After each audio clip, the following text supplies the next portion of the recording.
Hello Kitty Sisi. Ayan, i-share ko po sa inyo ang aking mga plates.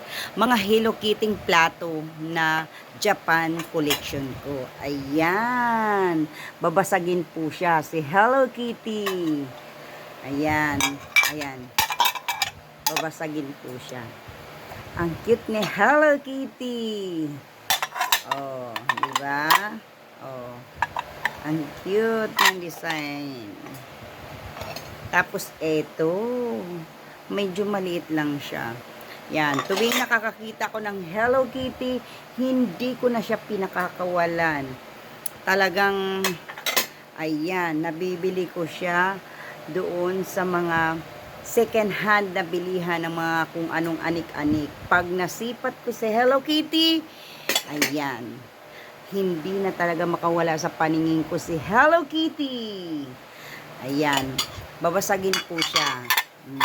Magkapares po siya ng design sa Hello Kitty. Pero itong isa mukhang hindi. Ayan.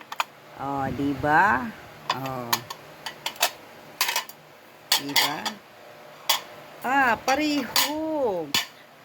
Pare-pareho pala silang tatlo. Ayan. O, di ba? Babasagin po siya. Ang cute naman. So, pare-parehas pala sila. Ayan. Thank you!